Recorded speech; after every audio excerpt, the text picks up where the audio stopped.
الله يحفظ عيالك. ويقول انتم اللي علمتونا الاسلوب هذا، يقول انتم الشعب السعودي. والله الشباب السعودي انتم اللي علمتونا كل شيء سيء سيء ها؟ والله العظيم. طيب والله انتم اللي علمتونا كل شيء. طيب هذا هو، يقول انتم اللي علمتونا ان نركب الاطفال هنا.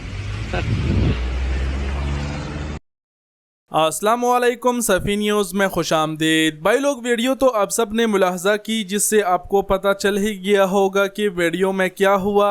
जी हाँ, यही सच है जो आप सोच रहे हैं कि सऊदी शहरी ने 4 बच्चों की ज़िंदगी ख़तरे में डाला था।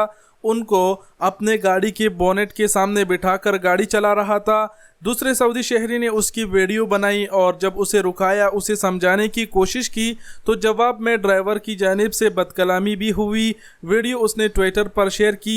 सऊदी मरूर ट्रैफिक पुलिस हरकत में आई और उस लैंड क्रूज़र की गाड़ी वाले को गिरफ्तार किया। मरूर ने अपने ऑफिशियल ट्विटर अकाउंट पर कहा है कि ड्राइवर गिरफ्तार हो चुका है, जिसने बच्चों की ज़िंदगियों को ख़तरे में डाला था और उन्हें मुतल्लिका इदारों के हवाले कर दिया गया है, जहां उनके खिलाफ कार्रवाई होगी। तो ये वाक़या था जिससे हमने आपको आगाह किया। वीडियो बनाने का मकसद ये है कि सऊदी अरब में अगर आप ड्राइवर है या फिर मुकीम है तो इस तरह के उटपटांग हरकतों से बाज रहे, मोहतात रहे, क्योंकि सऊदी हुकूमत से कोई बच नहीं सकते। आपने सुना होगा कि हुकूमत की जो हाथ है वो लंबे होते हैं, लेकिन सऊदी अरब की हुकूमत की जो हाथ है वो कुछ ज़्यादा ही लंबे है, वो किसी को फिर बख्शते नहीं हैं। उम्मीद करते हैं आप समझ गए होंगे। वीडियो देखने का बहुत शुक्रिया। अपना बहुत सारा ख्याल रखिएगा।